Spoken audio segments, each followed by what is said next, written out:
Kumuha tayo ng updates sa nagpapatuloy na pagtugon ng Department of Social Welfare and Development sa pangangailangan ng mga kababayan natin sa Mindanao.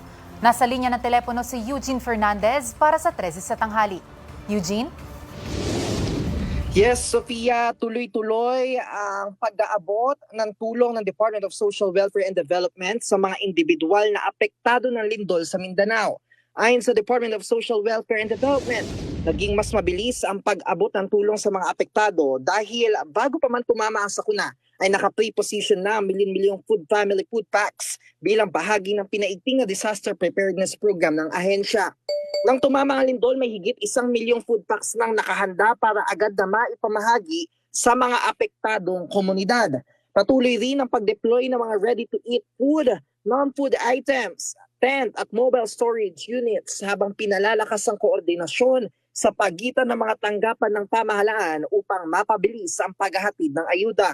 Sa mga evacuation center, nagtayo na ang ahensya ng mga modular tent at nag-deploy ng mga camp management team habang ginagamit ang mobile command center para sa real-time monitoring at koordinasyon. Kasabay nito ang pagpapamahagi ng food assistance at agarang paglabas ng pinansyal na tulong sa mga apektadong pamilya. Unti-unti na ring naaabot ang dating mahirap pasuking lugar matapos mabuksan ang kalsada at magamit ang mga sasakyang dagat sa paghahatid ng ayuda. With the opening of the road, mas mapabilis natin.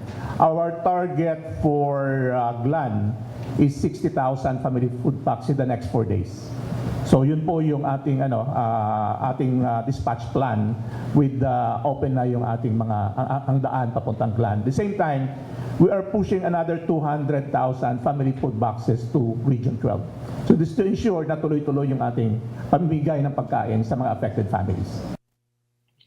Sofia, tiniyak ng DSWD na may sapat na pondo, supply at nakahandang mga intervensyon kabilang emergency cash transfer at psychological support. Alinsunod sa direktiba ng Pangulong Ferdinand R. Marcos Jr. na hindi mapapabayaan ang mga kababayang apektado ng sakuna. Sofia.